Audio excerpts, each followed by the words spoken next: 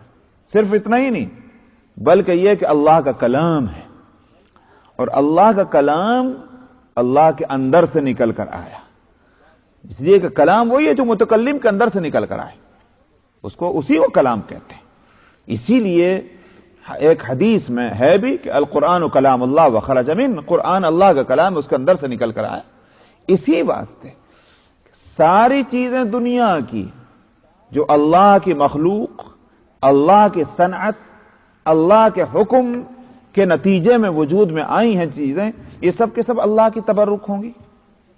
جو چیزیں بھی اللہ سے نسبت رکھتی ہیں، اللہ سے تعلق رکھتی ہیں، وہ ظاہر ہے کہ وہ اللہ کا تبرک بن جائیں گی، مگر قرآن جیسا تبرک کوئی اور چیز نہیں، کیونکہ ہر چیز اللہ کے اندر سے نکل کر نہیں آئی، کوئی بھی چیز سوائے قرآن کے۔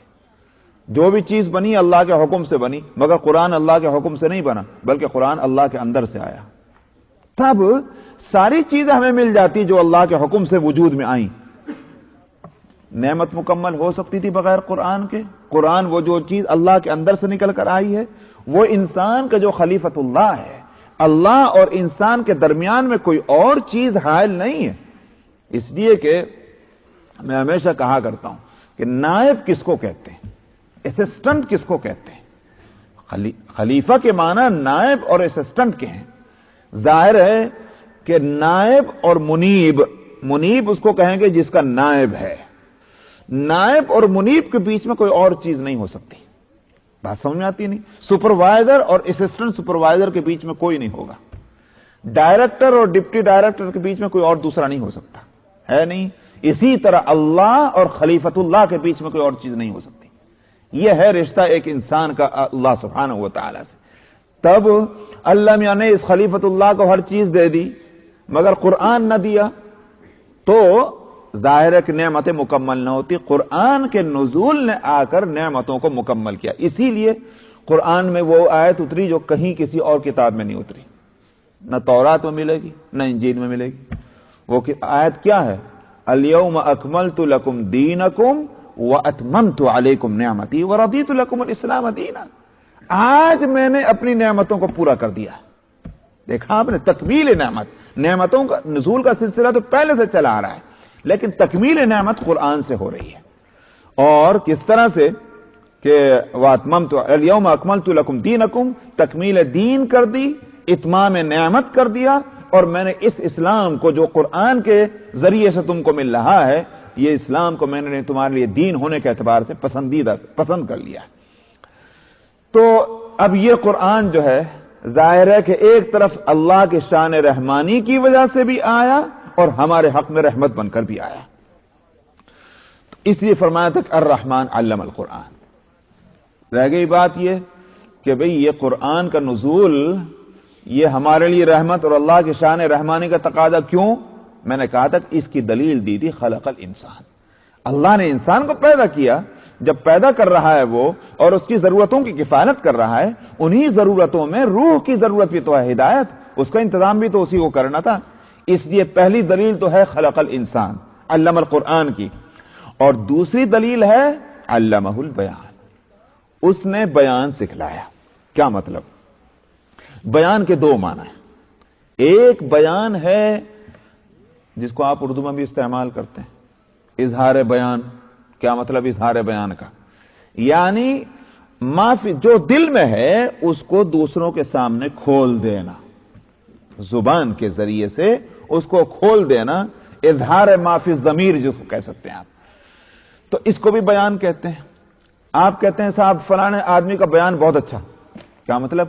یعنی اس کی تشریح، اس کا ایکسپلینیشن، اس کی وضاحت، اس کے بیان کا، اس کے بولنے کا انداز بہت اچھا ہے، بات سمجھ میں آ جاتی۔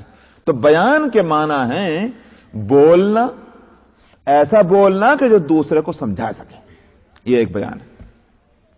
اور دوسرا بیان بانا یبینو، اور جس سے تبیان اس کے معنی آتے ہیں، اس کو کہیے کہ امتیاز کرنا، اور یوں کہیے کہ فرق کر دینا یہ بھی بیان ہے آپ. اور وہ جو میں نے کہا تھا کہ اس کا بیان اچھا ہے، وہ بھی ایک لحاظ سے اس کے اندر وہ دوسرے معنی موجود ہیں. یعنی فلانے آدمی کا بولنے کا انداز ایسا ہے کہ اس میں کوئی کنفیوژن نہیں رہتا، بات بالکل صاف ہو جاتی، جس کو کہتے ہیں وضاحت. سمجھ میں آیا؟ وضاحت. تو بیان کا یہ دوسرے معنی ہے. ایک معنی ہے بولنا اور دوسرے معنی ہے وضاحت کر دینا، حق اور باطل کے درمیان امتیاز کر دینا. سمجھ میں آیا؟ یہ بھی بیان کے معنی ہے. تو دونوں معنی کے لحاظ سے کہ علمہ البیان، اس انسان کو اللہ نے بیان سکھلایا. کیا مطلب ہوا؟ مطلب یہ ہے کہ انسان جو ہے ساری مخلوقات میں وہ مخلوق ہے کہ جس کو اللہ نے منہ میں ایسی زبان دی ہے کہ جس سے الفاظ ڈھل ڈھل کر نکلتے ہیں اور دوسرے کے لیے اس کا مطلب اور معنی سمجھنا آسان ہو جاتا ہے. جانور آپ دیکھ لیجئے، بھائی بولتے تو وہ بھی ہوں گے، کچھ نہ کچھ تو بولتے ہوں گے، مگر ان کا بولنا جو ہے اس میں کوئی تبدیلی نہیں ہے. جو بھی ان کا ایک خاص آواز ہے، بھینس کی ایک خاص آواز ہے، مثلا بکری کی ایک خاص آواز ہے، مرغی کی. جب سے یہ دنیا بنی ہے، امریکہ کی مرغی ہو کہ ہندوستان کی ہو کہ جاپان کی ہو، وہ وہی بولے گی. یہ نہیں ہو سکتا کہ وہاں کی جاپان کی مرغی جاپانی بول رہی اور ہندوستان کی ہندی یا اردو بول رہی اور امریکہ کی جو انگلش بول رہی. یہ نہیں ہو سکتا، الفاظ نہیں ان میں. لیکن انسان کی جو ہے وہ اللہ نے زبان دی، اس میں الفاظ رکھے، اسی بات سے وہ الفاظ میں فرق رکھا اللہ تعالیٰ نے. اگر ایک ہی زبان ساری دنیا میں ہوتی تو کہتے پھر انسان میں اور جانور میں کیا فرق ہے؟ جانور بھی ایک بولی بولتا ہے اور انسان بھی ایک بولی بولتا ہے، تو جانور میں اور انسان میں کوئی فرق نہیں ہے. انسانوں کی بولیاں اللہ نے جو مختلف رکھی ہیں، اس کی حکمت یہ سمجھ میں آتی ہے کہ اس کو دوسری مخلوقات پر یہ برتری حاصل ہو کہ اللہ نے اس کو بیان سکھلایا. اسی واسطے فرمایا تھا وَمِنْ آيَاتِهِ خَلْقُ السَّمَاوَاتِ وَالْأَرْضِ وَاخْتِلَافُ أَلْسِنَتِكُمْ وَأَلْوَانِكُمْ إِنَّ فِي ذَلِكَ لَآيَاتٍ لِلْعَالِمِينَ. کہ اللہ کی قدرت کی نشانیوں میں سے آسمانوں اور زمینوں کا بننا ہے. آسمان اور زمین میں بے شمار اختلاف ہے، بے شمار قسم کا فرق ہے. اسی طرح فرمایا کہ ہم نے تمہاری رنگوں کو بھی مختلف رکھا ہے اور تمہاری زبانوں کو بھی ہم نے مختلف رکھا ہے. اس میں بڑی نشانیاں ہیں جاننے والوں کے لیے اور سارے جہانوں کے واسطے. تو اللہ نے اپنی قدرت کی نشانی بتایا. اختلاف السنہ، زبانوں کا مختلف ہونا، یہ انسان کی اپنی خصوصیات میں ہے. تو اور پھر اس کے علاوہ یہ تو ہوئے زبان کا فرق، یہ انسان کی خصوصیت. دوسری بات یہ کہ اللہ نے انسان کے فطرت میں، اس کے نیچر میں، اس کی طبیعت میں برائی اور اچھائی کے درمیان فرق کرنے کی صلاحیت رکھی. جاہل سے جاہل بھی ہو، اس کا بھی دل اندر سے پکار دیتا ہے کہ صاحب یہ بات غلط ہی معلوم ہوتی ہے، یہ صحیح نہیں ہو سکتی، یہ بات صحیح معلوم ہوتی ہے، غلط نہیں ہو سکتی. ظاہر ہے کہ یہ فطری صلاحیت ہر انسان کے اندر. تو خیر اور شر کا امتیاز جو ہے وہ کرنا یہ انسان کی اپنی خصوصیت ہے. بیان کے دونوں معنی کے لحاظ سے اب آپ یہ دونوں چیزیں یہ بتلائیے. بولنے کے لیے الفاظ استعمال کرنا ارادتاً، ویسے الفاظ کہ جو آپ چاہتے ہیں اس کا مطلب ان الفاظ سے دوسرا سمجھ سکے. پھر ان میں آپ دیکھتے ہیں بہت سے الفاظ خود بخود ماحول سکھلا دیتا ہے. بہت سے الفاظ آپ یونیورسٹیوں میں اور کالجوں میں جا کر سیکھتے ہیں. بات سمجھ میں آ رہی نہیں آ رہی؟ سوال یہ کہ یہ چیز اختیاری ہوئی یا غیر اختیاری ہوئی. یہ جو ہے یہ عمل انسان کا، یہ بیان والا عمل، اظہار ما فی الضمیر کرنے والا عمل، یہ اختیاری ہوا یا غیر اختیاری ہوا؟ کچھ تو بولیے. اختیاری ہے، نمبر ایک.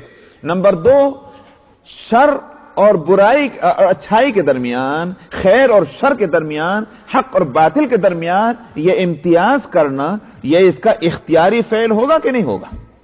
اختیاری ہے. اب اس سے کیا بتانا ہے؟ بتانا یہ ہے اللہ نے تعلیم کے دو نظم رکھے ہیں. ایک نظم تو رکھا ہے اختیاری، دوسرا رکھا ہے غیر اختیاری. مثلا ہماری ناک سونگتی ہے، یہ بھی تو علم ہے. علم ہے کہ نہیں صاحب؟ اسے سونگنے کے بعد یہ بدبو ہے کہ خوشبو ہے، یہ آخر یہ علم حاصل ہوتا ہے. لیکن یہ علم ہمارے اختیار سے نہیں حاصل ہوتا. یہ نہیں ہے کہ ہم فیصلہ کریں کہ آج ناک سونگ کر کے خوشبو کو بدبو بتائے. سمجھ میں آیا؟ اور بدبو کو خوشبو بتائے، یہ نہیں ہو سکتا۔ ناک جو ہے وہ سونگتی ہے، سونگنے کے ساتھ بلا اختیار یہ فیصلہ دے دیتی ہے کہ یہ خوشبو ہے کہ بدبو ہے۔ یہ علم ہے، اور یہ علم ہمارے اختیار کا نہیں، یہ علم غیر اختیاری ہے۔ ایک مرغی کا بچہ انڈے سے نکلنے کے ساتھ ہی بھاگنا شروع کر دیتا، کون سی اسکول میں اس نے پڑھا ہے کہ اس طرح چلو؟ قطعاً نہیں۔ ابھی تو ماں کی صحبت اور باپ کا اس کو سایہ بھی نصیب نہیں ہوا کہ ماں اور باپ ہی نے اس کو بتلا دیا ہو کہ چل اس طرح سے، لیکن یہ علم ہے اس کا، اور یہ علم غیر اختیاری ہے۔ بات سمجھ میں آئی؟ تو ایک قسم تو علم کی ہے جو غیر اختیاری، اللہ نے وہ علم بھی دنیا میں اور مخلوقات میں رکھا ہے، انسان کے اندر بھی اور غیر انسان میں بھی۔ دوسری قسم ہے اختیار کی، اختیار سے حاصل ہوگا۔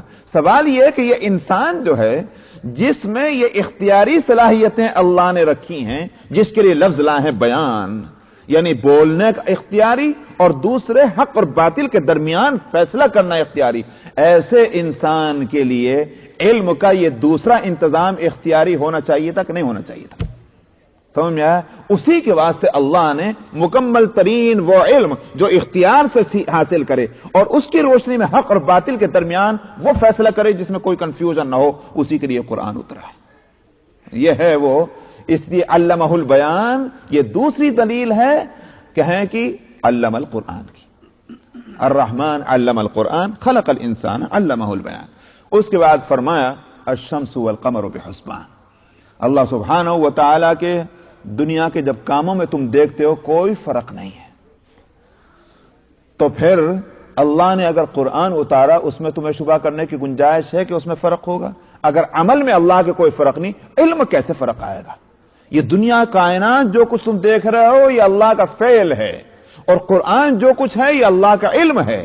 خوب سمجھ لیجیے آپ، یہ قرآن کیا ہے؟ یہ اللہ کا علم ہے، اور یہ کائنات میں جو کچھ ہے یہ اللہ کا فعل ہے۔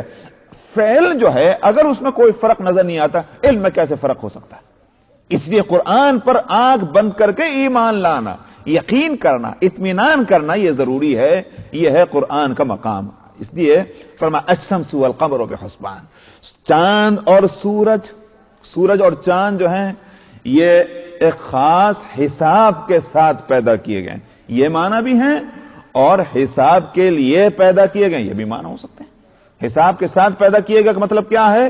مطلب یہ ہے کہ چاند کا سورج سے، چاند اور سورج کا زمین سے ایک خاص فاصلہ اللہ نے رکھا ہے، دوڑ رہے ہیں ہر ایک اپنے مدار میں، لیکن مجال ہے کہ ان کے ٹریک جو بنے ہوئے ہیں اللہ کی طرف سے جو ہم کو نظر نہیں آتے، وہ ٹریک چینج کر دے۔ اگر وہ ٹریک چینج کر دے اور وہ فاصلے زمین سے سورج کے اور چاند کے اگر کم اور زیادہ ہو جائیں، زندگی جو ہے وہ مشکل ہو جائے یہاں، لیکن اللہ نے اس کا حساب اور پیمانے مقرر کر دیے ہیں۔ اسی کو سورہ یاسین میں فرمایا للشمس ينبغي لها ان تدرك القمر ولا الليل سابق النهار وكل في فلك يسبحون۔ نہ تو سورج کی مجال ہے کہ سورج جا کر کے وہ چاند کو پکڑ لے، اور نہ رات دن سے پہلے آ سکتی ہے۔ اللہ نے ہر ایک کا پیمانہ مقرر کر دیا ہے، ہر ایک اپنے اپنے ٹریک پر چل رہا ہے۔ کل فی فلک یسبحون، فلک مدار کو کہتے ہیں، اسی لیے میں نے انگلش میں اس کے لیے لفظ ٹریک استعمال کیا۔ جیسے ٹرین جو ہے وہ لائن سے اگر اتر گئی تو تباہی ہے، سمجھ میں آیا؟ اس میں نجات کی کوئی صورت نہیں ہے، کرشمہ ہوگا اگر لائن سے اتر کر گاڑی جو ہے وہ کوئی تباہی نہ مچا دے۔ اس لیے اللہ سبحانہ و تعالیٰ نے ان کے لیے لائنیں مقرر کر رکھی ہیں، ہر ایک اپنی لائن پر چل رہا ہے، یہ ایک حساب اور پیمانہ ہے۔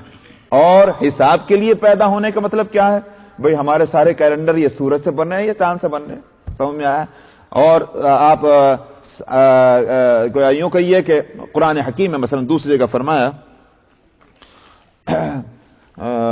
وَيَدُ الْإِنسَانُ بِالشَّرِّ دُعَاءَهُ بِالْخَيْرِ وَكَانَ الْإِنسَانُ وَجَعَلْنَا اللَّيْلَ وَالنَّهَارَ آيَتَيْنِ فَمَحَوْنَا آيَةَ اللَّيْلِ وَجَعَلْنَا آيَةَ النَّهَارِ مُبْصِرَةً لِتَبْتَغُوا فَضْلًا مِّن رَّبِّكُمْ وَلِتَعْلَمُوا عَدَدَ السِّنِينَ وَالْحِسَابَ۔